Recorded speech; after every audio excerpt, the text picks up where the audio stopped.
Olá, aluno.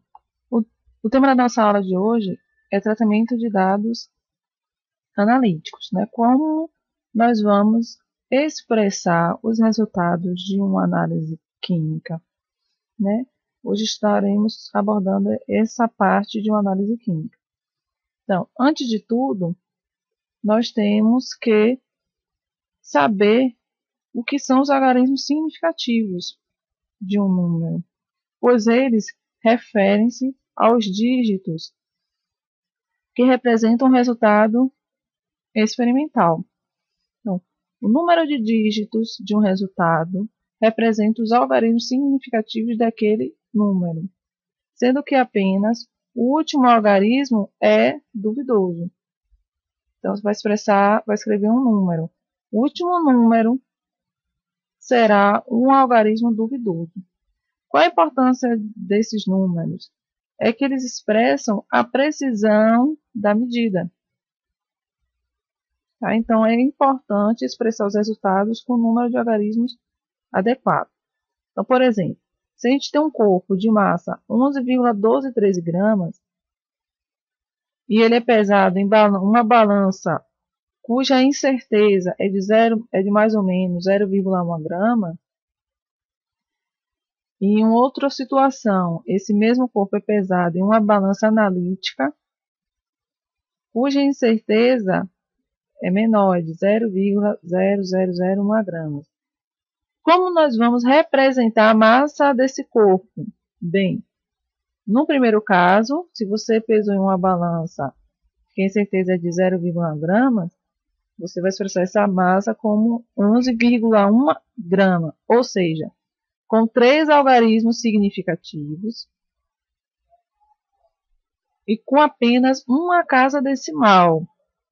Por que isso? Porque a incerteza dessa balança nos diz que a incerteza está na primeira casa decimal. Tá? Esse número aqui, que está na primeira casa decimal, é um algarismo duvidoso. É um algarismo duvidoso. Se a primeira casa decimal já representa um número que é duvidoso, então não há necessidade da gente escrever os outros números. O 2, o 1 e o 3. Não há necessidade. Eles não vão representar mais nada, porque o primeiro número já é o duvidoso. Tá? Então, eles não representam as outras casas decimais, não representam mais, não tem mais significado no valor da medida. Eles não significam mais nada, porque o primeiro número já é duvidoso. Por outro lado, se você pesa na balança analítica, a incerteza está na quarta casa decimal. Então, você tem que escrever todos os outros números que estão na primeira, segunda e terceira casa decimal são importantes.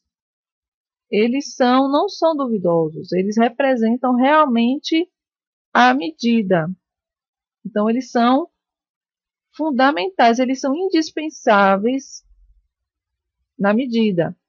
Eles têm que ser representados. Então, a massa fica como? 11,1213 gramas. Então, sendo que o 3 é o duvidoso, é a incerteza. A incerteza, no caso, é o número 3, na quarta casa decimal. Bem, vamos fazer algumas considerações. O número de algarismos significativos não depende das casas decimais. Então, o algarismo significativo não tem nada a ver com casa decimal. Por exemplo, se você tem uma massa de 15,321 gramas, esse número tem o quê? 6 algarismos significativos e 4 casas decimais. Mais um outro número, que é expresso como 15.132,1 miligrama. Esse número tem apenas uma casa decimal, mas ele continua tendo 6 algarismos significativos. Então, o algarismo significativo não tem nada a ver com casa decimal. Outra observação. 0 à esquerda não são significativos, apenas indicam ordem de grandeza. Então, o número 0,1513 tem quantos algarismos? 4 algarismos significativos. E o número 0,01513 também tem 4 algarismos significativos. Porque 0 à esquerda, zeros à esquerda, não são significativos. E se ele estiver à direita, ele só será significativo se for resultado de uma medida. Se ele fizer parte do resultado da medida. Então, por exemplo, você tem uma massa de um corpo que foi medida em uma balança de precisão mais ou menos 0,1 grama. Como é que você vai expressar esse valor? A primeira casa decimal é duvidosa. Então, você tem que escrever o quê? 2,0. Tá? Se você escreve apenas 2, essa maneira de representar está errada. Por quê? Então, você está indicando que o 2 é o duvidoso. Né? Na medida, você tem que dizer, você tem que expressar qual é o algarismo duvidoso. Se você escreve 2, está dizendo que o 2 é duvidoso, então sua medida não vale nada. O único algarismo que tem, esse algarismo ainda é o duvidoso. Tá? Então, você tem que escrever um 0 na primeira casa decimal, porque aqui o 0 é o duvidoso. Então, esse 0 faz parte da medida? Faz. Ele é o duvidoso, ele é essencial, então ele é significativo. Agora, se você escreve 2,000 miligramas, sua incerteza é de 0,1 grama. Então, apenas a primeira casa decimal faz parte da medida. Os outros zeros, aqui da segunda e terceira casa decimal, não são significativos. Tá? Bem, depois da gente aprender como é que a gente expressa um número, nós vamos ver os tipos de erros que podem acontecer na medida. Tá? Os tipos de erro e como a gente deve tratá-los estatisticamente. Então, as medidas envolvem erros e incertezas. Mesmo sendo o mesmo operador, o mesmo método, alguma coisa pode mudar de uma medida para outra e isso causar um erro. Por exemplo, o operador pesa uma massa de 2 gramas. Aí, por algum, ele não percebe, né, o prato da balança fica um pouquinho sujo. Ele vai pesar de novo, não percebe que está sujo. Isso vai causar um erro. Pode ser pequeno, pode ser desprezível até, mas isso vai causar um erro. Então, alguns erros ocorrem devido a equívocos cometidos pelo analista. Mas outras causas também podem gerar erros. Por exemplo, padronizações ou calibrações mal feitas. Variações aleatórias, tá? Variações aleatórias que estão fora do controle do operador. E incertezas nos resultados. Então, vamos ver algumas fontes de erro. Amostragem estatisticamente não representativa. O que é isso? Como a gente viu na primeira aula, a amostragem ela deve ser feita de uma maneira que ela represente todo o seu material. Se ela é feita em uma porção do material que não representa o todo, então, por exemplo, eu quero determinar ferro em rocha. Eu tenho lá uma rocha. Eu tenho que tirar apenas uma porção daquela rocha, né? Não vou fazer análise da rocha toda. Eu vou tirar uma porção e analisar. Se aquela porção que eu tirei não representar toda a rocha, essa amostragem não é representativa. Então, isso vai gerar um erro. Inadequação de procedimentos de limpeza de materiais e acessórios analíticos. Então, uma limpeza de uma vidraria que foi feita, não foi bem feita. Né? Os acessórios, são balanças, né? Não estavam bem limpos. Então, isso vai gerar um erro.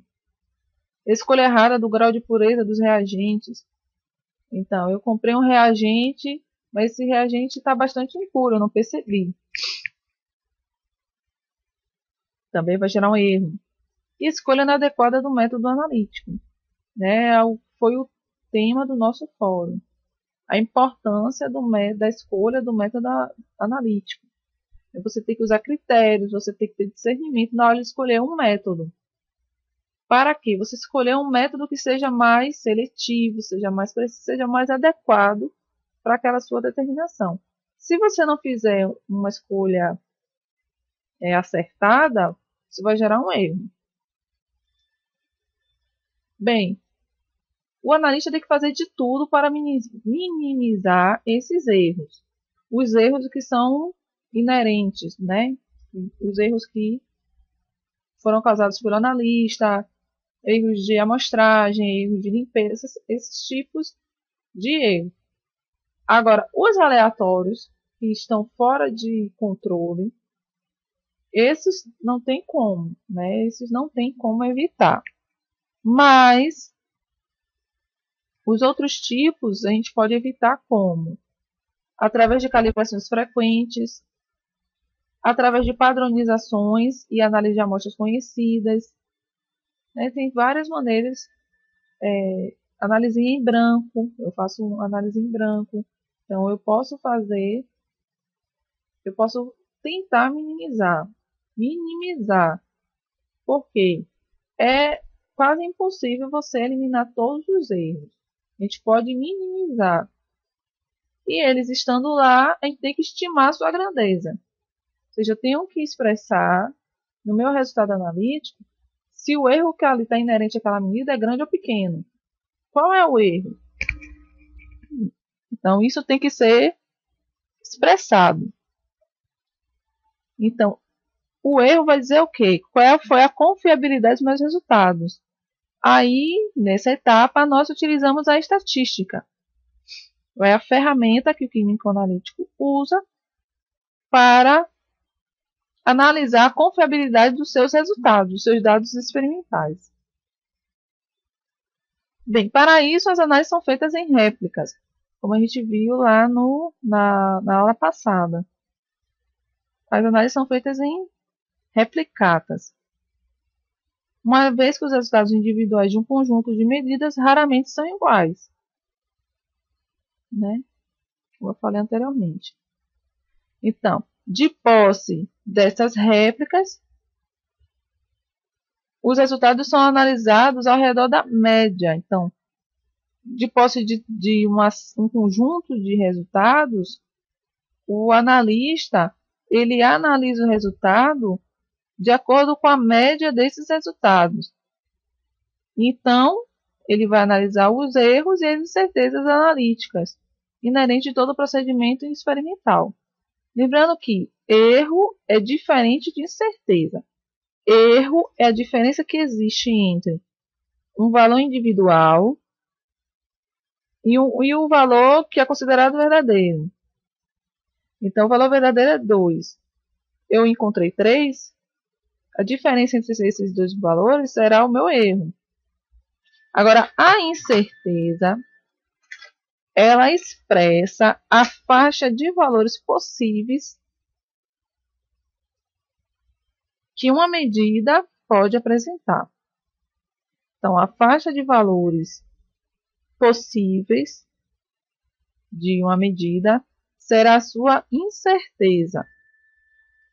Tá? Então, por exemplo, eu medi a massa, né, eu pesei 2 gramas. Pesei 2 gramas. Mas esse valor pode variar entre 1,5 e 2,5. 1,5 e 2,5 é a minha certeza.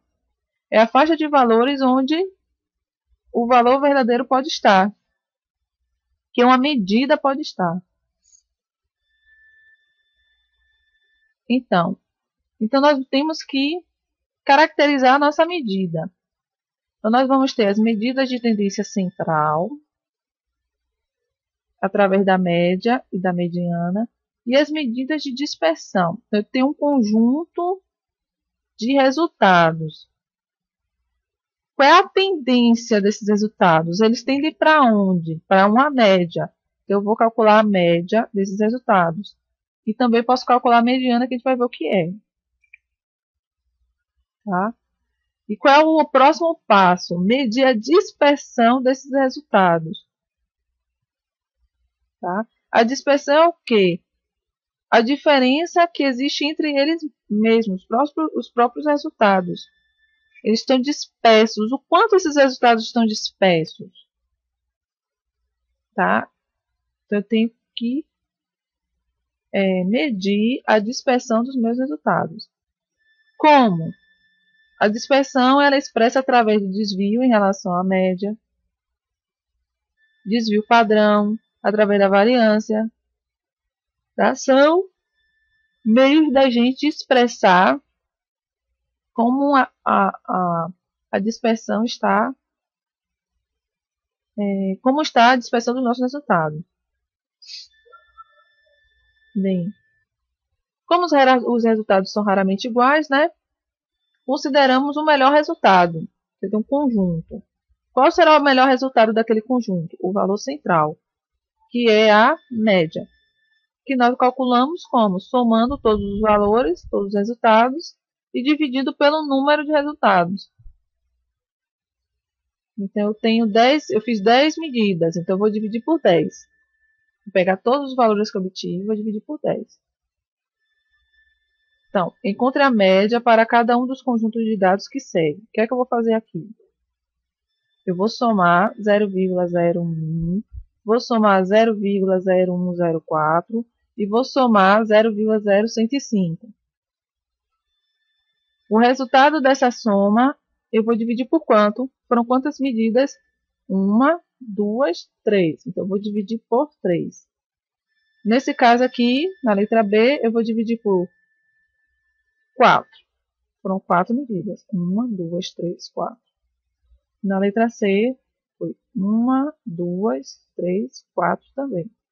Vou somar todos esses valores, 32,83, tá? E o 32, todos os valores, e dividir por 4. Assim eu vou obter o quê? A média desses resultados. A mediana.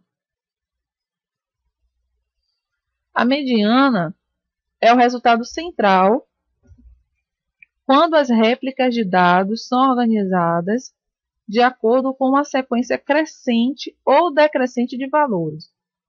Então, aqui eu tenho a massa de uma moeda. Tenho a massa aqui de uma moeda. Eu fiz 7 determinações. Eu vou organizar esses valores em ordem crescente. E o valor central será a minha mediana. Tá? Então, aqui é o valor central. Tem 3 valores para um lado, 3 valores para o outro. Então, qual é o valor central? 3,107. Então, esse valor é a mediana. Mas quando eu tenho um número par de resultados, o que é que eu faço? A mediana será determinada pela média do par central. Então, vamos pensar aqui. Vamos dizer que esse aqui é o conjunto de valores. Só vai até aqui, 4,174. Eu vou tirar a média de quem? Vou tirar a média entre 3,094 e 3,107. A média desses dois valores será a mediana. Tá? Bem, vamos agora conceituar alguns termos importantes no tratamento estatístico, que é a exatidão e a precisão. Bem, primeira coisa, o que é a exatidão? É a proximidade de um valor medido em relação ao valor verdadeiro ou aceito. Daí você tem um valor, você tem um valor que aquela medida tem que dar aquele valor. Então, aquele é o seu valor verdadeiro ou aceito. Então, a proximidade do valor, do valor da sua medida em relação a esse valor verdadeiro será a sua exatidão. Bem, como é que a gente expressa matematicamente essa exatidão? A gente expressa através do erro. Para eu saber se a minha medida está exata, ou se ela está bastante exata ou pouco exata, eu calculo o erro. Que nós temos dois tipos de erro. O erro absoluto, que é a diferença entre o valor medido, que eu estou chamando de xi, menos o valor verdadeiro, a diferença entre o valor medido e o valor verdadeiro. De acordo com essa expressão, a gente pode ter valores positivos ou negativos para o erro, né? Então, esse valor vai dizer se o valor em questão está mais alto ou mais baixo do que o valor verdadeiro. Então, seu erro foi para mais ou seu erro foi para menos? Se o erro está positivo, é porque aquele valor está mais alto. Você está errando para mais.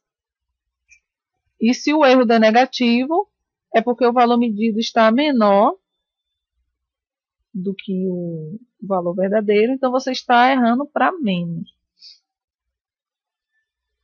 Nós também podemos expressar o erro de maneira relativa, e esse é dado em porcentagem. Então, em termos relativos, a gente calcula através da expressão. Na verdade, a gente pega o erro absoluto, o valor da medida, menos o valor verdadeiro, isso aqui é o erro absoluto, e divide pelo valor verdadeiro, e multiplica por 100. Nós vamos ter o erro relativo. Bem, e a dispersão? A dispersão de medidas individuais fornece uma estimativa da variabilidade das medidas individuais. Tá? Em relação ao quê? Em relação à medida da tendência central. Então, eu tendo resultados muito dispersos. Uma hora dá 1, uma hora dá 5, uma hora dá 7, uma hora dá 10. Então, esses valores estão o quê? Bastante dispersos. Então, os meus resultados estão com a baixa dispersão. Ou melhor, com a alta dispersão, desculpa. Matematicamente, como é que eu represento isso? Como é que eu posso ter uma estimativa da dispersão dos meus resultados matematicamente? Ele é dado pelo desvio, que é o chamado desvio absoluto, DI. Ele é igual a quê? A diferença entre o valor medido e a média dos resultados. E esse valor está em módulo. Então, não vou ter sinal, eu vou ter sempre um número positivo. O desvio será sempre positivo. Então, a diferença entre o valor medido e a média do conjunto. Bem, nós falamos de exatidão, vamos falar agora de precisão. O que é precisão? É a avaliação da proximidade dos dados obtidos nos testes feitos em replicados. Então, se eu tenho resultados bastante dispersos, eu vou ter o quê? Uma baixa precisão. Tá? Eu tenho um resultado bastante disperso, então eu tenho uma baixa precisão. E, novamente, a gente vai expressar isso como desvio. Então, vamos entender aqui a diferença entre exatidão e precisão. Eu tenho aqui esse círculo, né? Estes xizinhos são os resultados da minha medida. O que é que eu posso observar? O valor exato está aqui no centro. Tá? Eu tiro o alvo. Então, o meu objetivo é acertar aqui no centro. Os resultados da minha medida estão aonde? No centro. Estão próximos do valor verdadeiro. Então, aqui é um exemplo de um resultado bastante exato. Todas foram no alvo, praticamente. E todas estão próximas entre si. Não há uma dispersão grande dos resultados. Então, eu tenho o quê? Um resultado muito preciso e muito exato. Por outro lado, nesse segundo exemplo, o tiro não foi bom. Os meus resultados estão longe do valor central. Então, aqui eu tenho um resultado pouco exato. Mas todos os resultados estão bastante próximos. Não estão dispersos. Então, eu tenho um resultado muito preciso, porque todos os resultados estão próximos entre si. Muito preciso, mas pouco exato. E aqui nesse terceiro exemplo, olha como os resultados estão distantes uns dos outros. Estão o quê? Dispersos. Dispersos. Então, eu tenho um resultado pouco preciso. Mas ele está um pouco exato, mais ou menos exato, na verdade. Esse muito exato é porque tem um aqui no meio, um aqui, um aqui. Tá? Eu diria que está pouco preciso e pouco exato. E aqui, não tem precisão e nem exatidão aqui. Tá? Ó, só tem um resultado aqui que está próximo do centro. Os outros estão bastante afastados em relação ao centro e afastados em relação a eles mesmos. Então, estou pouco preciso e pouco exato. Tá? Bem, quais são os erros experimentais que podem ocorrer e que podem acarretar nesses fenômenos, né? Em diminuir a exatidão dos resultados e diminuir a precisão também. Né? Quais são as fontes de erro? Os erros eles são classificados em 3 tipos. Sistemáticos ou determinados, o nome já está dizendo, né? São erros que podem ser detectados e se puder ser eliminado, é eliminado. Se não, mas eles são determinados, as causas deles. Aleatórios ou indeterminados, o nome já está dizendo, não tem como saber o que está gerando aquele erro. São fontes aleatórias, estão fora do controle do operador. E erros grosseiros, que são evitáveis. O que é que causa esses erros? Esses erros, no caso dos sistemáticos ou determinados, que tem valor definido e causa determinada, eles afetam a exatidão do resultado, tá? Ou seja, a concordância entre o resultado e o valor verdadeiro. Tá? Os aleatórios ou indeterminados, eles afetam a precisão. Tá? Os dados obtidos eles ficam simétricos em torno do valor médio. Ficam aqui simétricos e tal, mas pouco precisos.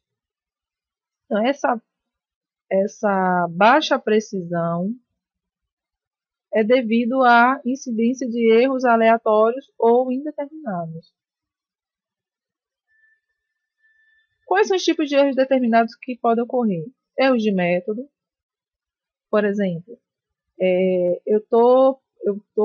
na minha análise, ocorre uma precipitação. Mas o meu precipitado está solubilizando.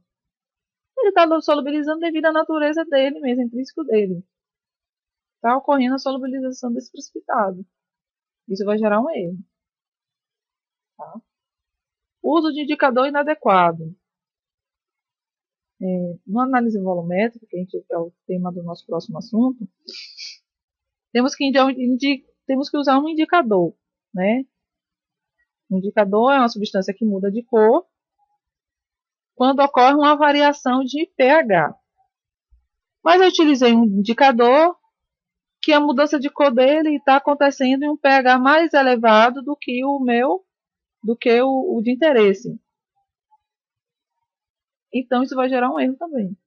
É um erro de método. Erros operacionais. Amostragem mal feita, uma medida mal feita. Então, são erros operacionais, é do operador, da operação. Erros pessoais, dificuldade de visualização de mudança de coloração de indicador. Aí eu acho que tá rosa. Ou será que ainda não tá rosa? Né? O operador fica com dúvida. Será que mudou ou não mudou? São erros pessoais. E erros devido a instrumentos e reagentes. Reagentes o quê? A pureza do reagente. Instrumento. O instrumento não está bem calibrado, está com algum problema.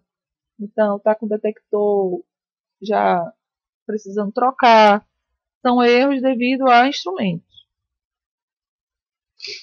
E os erros indeterminados são de causa desconhecida. Não se consegue prevê-los nem eliminá-los. Mas a gente pode submetê-los a um tratamento estatístico. Com qual finalidade? Saber qual o valor mais provável e a precisão de uma série de medidas.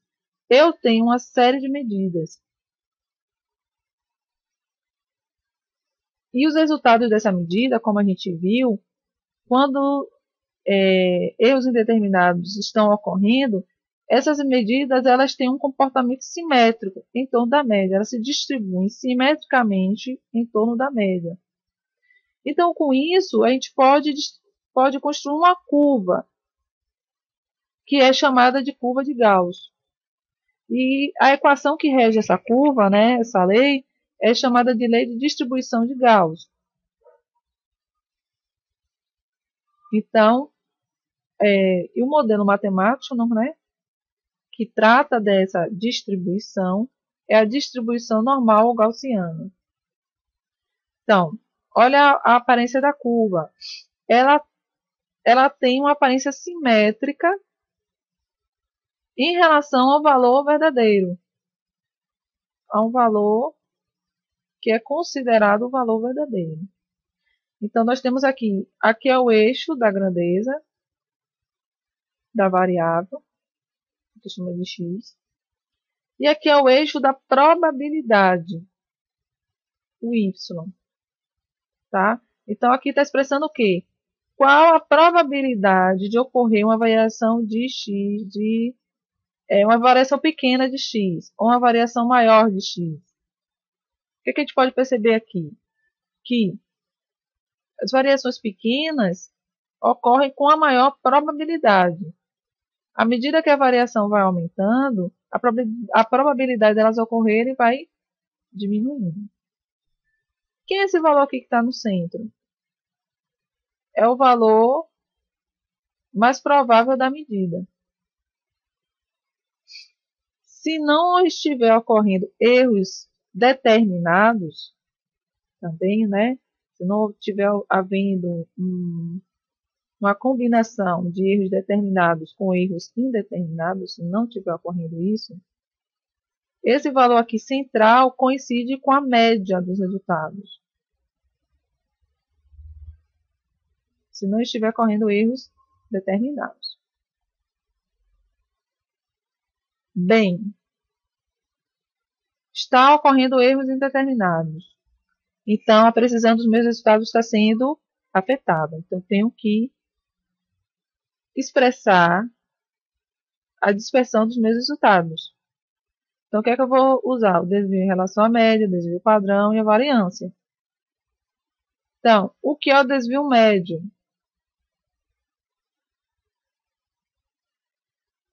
Desvio médio.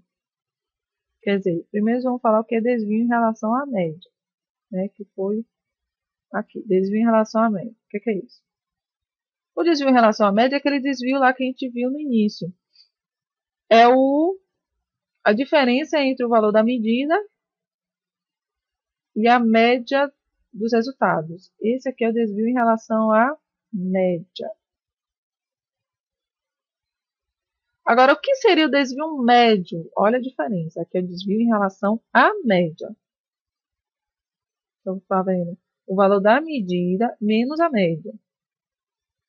E o desvio médio? Como é que a gente calcula a média? A gente não soma todos os valores e divide pelo valor de medidas? Então, aqui é a mesma coisa. Eu vou somar todos os valores de desvio médio. Ó, isso aqui é desvio médio, tá vendo? Ou melhor, desvio em relação à média, desculpa. Aqui é o desvio em relação à média, xi menos x médio. Vou somar todos os valores e dividir pelo número de medidas. Tá? A gente vai ver exemplos disso. Desvio padrão, que é representado pela letra S, descreve a dispersão de medidas individuais ao redor da média, que é bastante utilizado. Na verdade, é mais utilizado o desvio padrão para expressar a precisão dos resultados. Então, como é que a gente calcula o desvio padrão? O desvio padrão vai ser a raiz do quociente entre quem? Somatório do desvio, ó, desvio em relação à média, tá vendo? Xi menos x médio, elevado ao quadrado. Então, eu vou calcular o desvio, elevar ao quadrado e depois somar todos os valores. E depois dividir por n menos 1, que é n, o valor das medidas. Eu fiz 10 medidas, então vai ser 10 menos 1. Esse quociente aqui, eu vou tirar a raiz dele. É o desvio padrão. O desvio padrão ele pode ser escrito de forma relativa, que é o DPR, ou a gente pode escrever como sendo um coeficiente de variação, que é o chamado CV.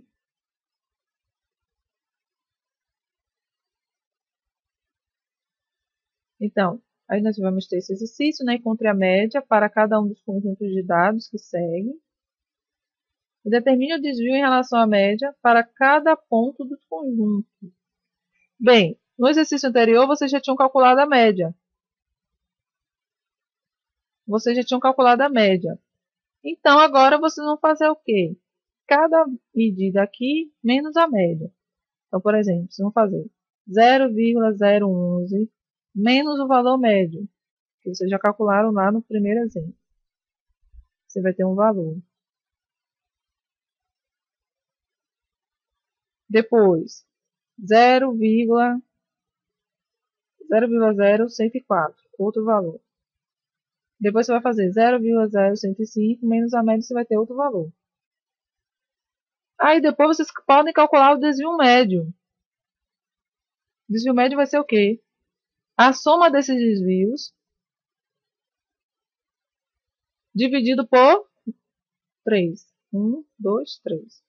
Vou fazer a mesma coisa para os outros. Tá? Intervalo de confiança. É a faixa de valores entre os quais se espera que a média da população esteja contida. Então, minha média é 2. Qual é o intervalo onde essa média deve estar contida? Deve estar contida entre 2 e 5. É o meu intervalo de confiança. Bem, para a gente expressar o intervalo de confiança, a gente tem que considerar uma certa probabilidade. A gente tem que dizer qual é a probabilidade que a minha média esteja dentro daquele valor, daquela faixa. Essa probabilidade é o quê? O nível de confiança. Bem, a probabilidade é de 90% que ela esteja naquele intervalo. Então, esse 90% representa o quê? O nível de confiança. Então, como é que eu vou expressar meu resultado? Eu tenho uma população Mi, eu tenho um conjunto de resultados. Eu estou chamando de Mi. O intervalo de confiança desse conjunto vai ser igual ao quê? A sua média, ao valor médio, mais ou menos um parâmetro T, que a gente vai ver que é, dividido pelo desvio padrão, multiplicado pelo quociente entre o desvio padrão e a raiz da quantidade de medidas. O que é esse T? T é um parâmetro que é chamado de parâmetro de Student, que foi o nome do cientista que escreveu esse modelo, que formulou esse modelo. Esse parâmetro T, que é o parâmetro de estudo, varia com o nível de confiança e o número de medidas.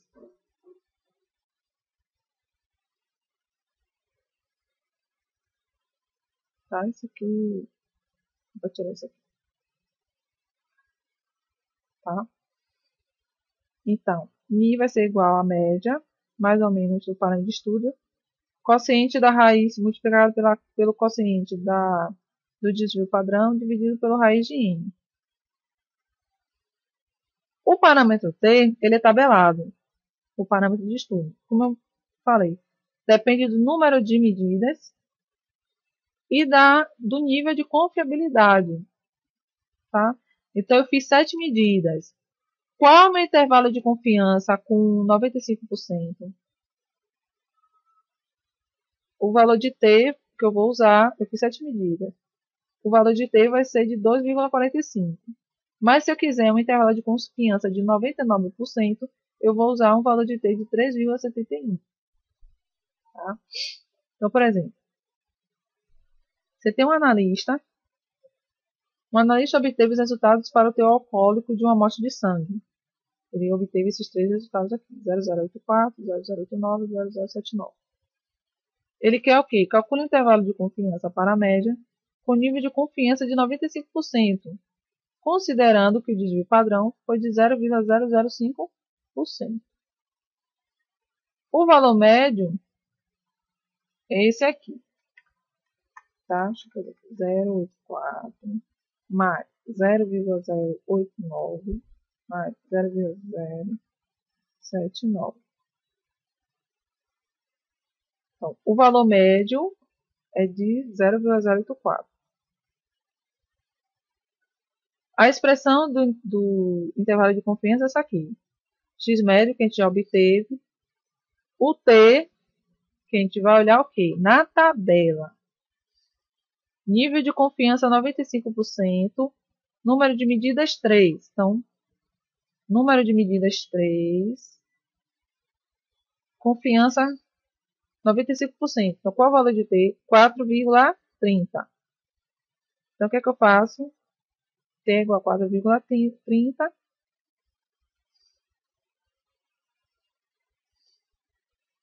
Então, o que é que eu vou fazer? O intervalo de confiança vai ficar como 0,084 mais ou menos T. Aí eu vou dividir 0,005, que é o desvio que ele deu. Vou dividir por raiz de 3, porque foram 3 medidas. Então, eu vou obter 0,084. Qual vai ser o meu intervalo de confiança? 0,084 mais ou menos 0,012%. Tá? Por que por cento? Porque o desvio padrão está em porcentagem, né?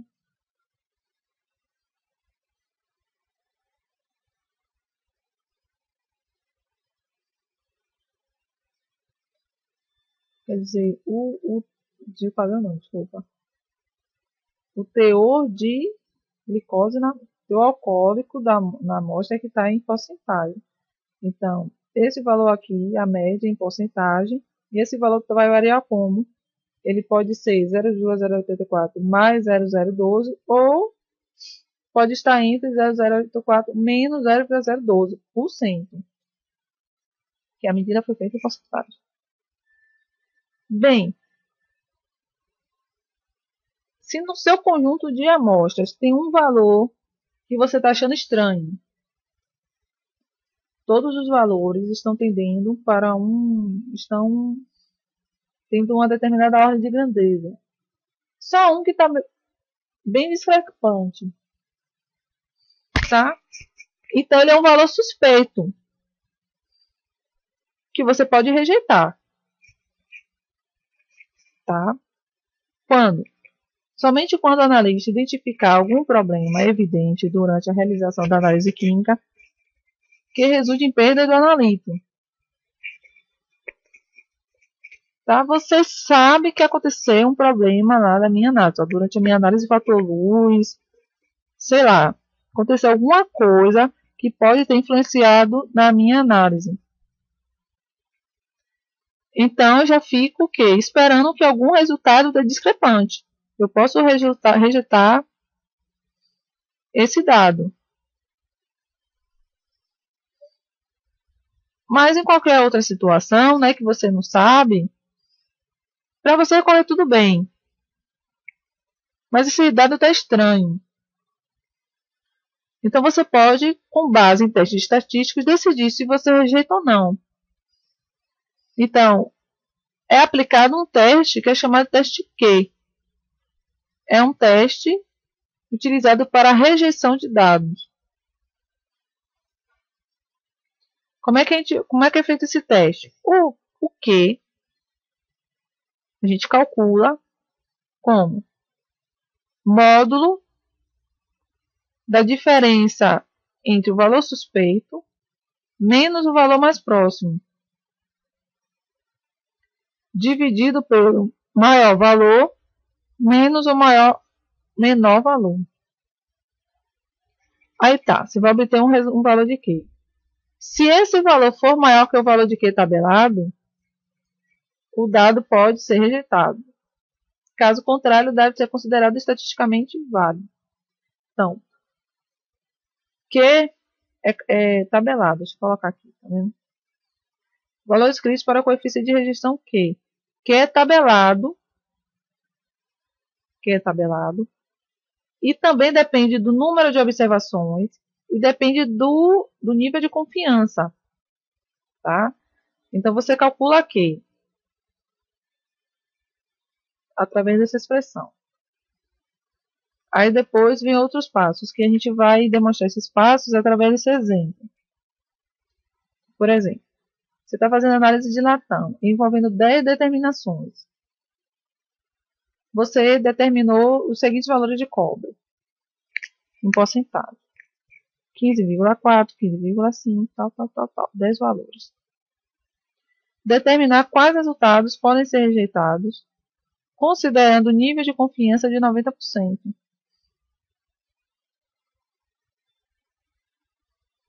Então, qual é o primeiro passo?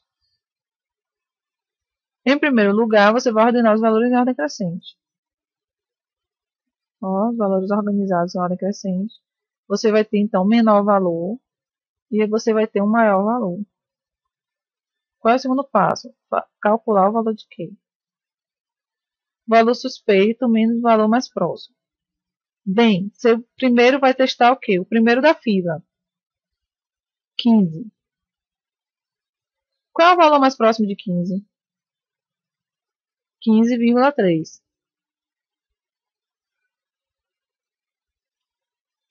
Eu estou testando 15. E o valor mais próximo de 15 é 15,3. Então, vai ser valor suspeito, 15, menos valor mais próximo, 15,3. Qual é o maior valor? 15,9. Qual é o menor? 15. Então, 15,9 menos 15. Vou obter um valor de Q de 0,333. Esse valor eu vou comparar com o Q da tabela. Ele pediu 90% de confiança, vocês lembram, né? Ele pediu 90% de confiança. Quantas medidas foram? 10 medidas. Qual o valor de Q? 0,412. O que a gente observa? Que Q foi maior que o Q que foi calculado. Tá? O valor de Q que a gente obteve, 0,033, foi menor do que o Q tabelado. Se ele for menor, ele não precisa ser rejeitado. Então, ele não é rejeitado. Ele só seria rejeitado se ele fosse maior. Tá? Qual é o próximo passo? Testar o maior valor, 15,9. Você vai calcular o valor de Q de novo. Tá? Deixa Deixa eu fazer aqui.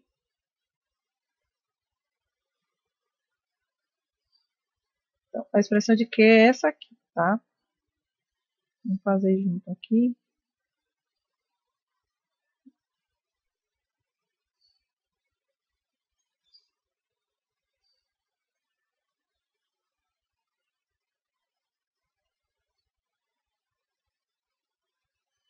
Vou testar o maior valor,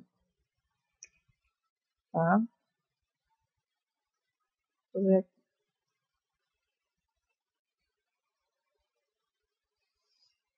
Teste do maior valor. Qual foi o maior valor?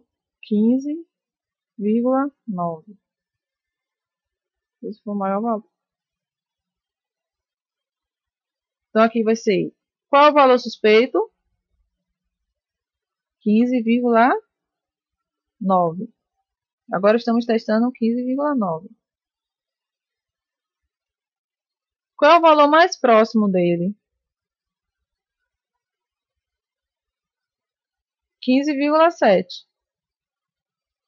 15,7 é o valor mais próximo dele.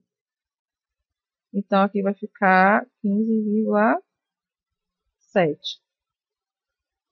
Maior valor, 15,9. Menor valor, 15. Se o 15 tivesse sido rejeitado, o menor valor não seria 15, tá? Seria o quê? 15,3. Porque você já teria rejeitado 15. Ok? Eu fiz um teste, 15 foi rejeitado. Então, 15 não pertence mais à minha série de medidas. Então, qual será o menor valor agora? 15. Tá? Então, eu vou fazer 15,9 e aqui o 15. Quanto é que vai dar isso aqui?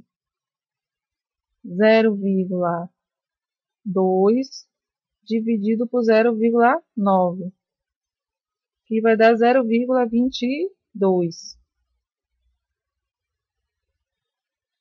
Ou seja, o Q novamente está menor do que o Q tabelado. O Q tabelado é de 0,412. Então, o que a gente obteve?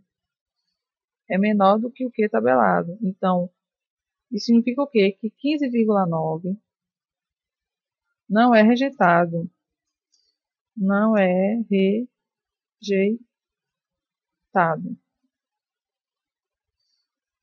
Tá?